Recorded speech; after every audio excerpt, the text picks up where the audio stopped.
Bonjour monsieur. Alors quelle est la situation du personnel à EDF aujourd'hui?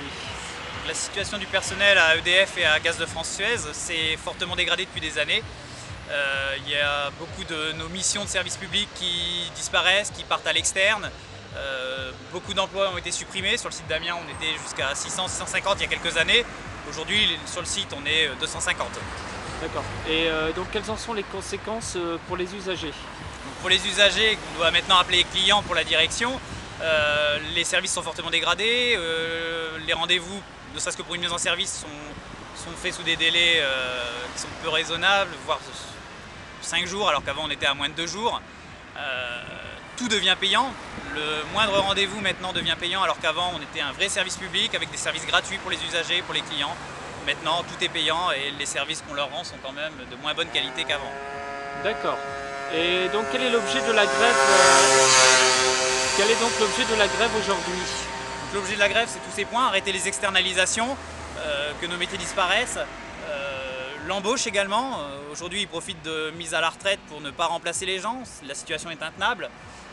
Et également des revendications sur les salaires. La privatisation n'a rien arrangé, les salaires n'ont pas augmenté depuis des années. Un jeune embauché chez nous, malgré ce qu'on dit, ce ne sont pas des nantis, ce sont des gens qui gagnent 1 100 € par mois, qui ont des conditions de travail parfois pénibles, difficiles. Donc c'est aussi là-dessus qu'on revendique, on veut des augmentations de salaire. On est dans des entreprises qui ont fait 10 milliards de bénéfices. Ces montants énormes sont répartis entre les actionnaires et les dirigeants. Pour exemple, nos grands patrons à Gaz de France-Suez, le vice-président s'est augmenté de 185%. À EDF, 25% cette année et 85% sur les 2 dernières années. C'est inadmissible alors que nous, les augmentations qu'on nous propose aujourd'hui, c'est 0,3%. Soit 4,50 € pour un salarié qui gagne 1 500 € Oui, par mois. bien entendu. Oui. Voilà, c'est une petite précision à apporter. Et le mouvement a débuté depuis quand? Le mouvement a débuté il y a environ un mois, 3 semaines. Ça a commencé dans le sud de la France. C'est un mouvement qui est national, qui est fortement suivi.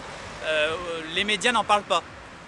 Nous ne sommes pas aujourd'hui visibles dans les médias. On fait tout pour que ce soit étouffé au niveau national. C'est scandaleux, mais on a l'habitude avec notre cher ami Sarkozy qui fait un peu ce qu'il veut avec ses médias. Très bien. Merci.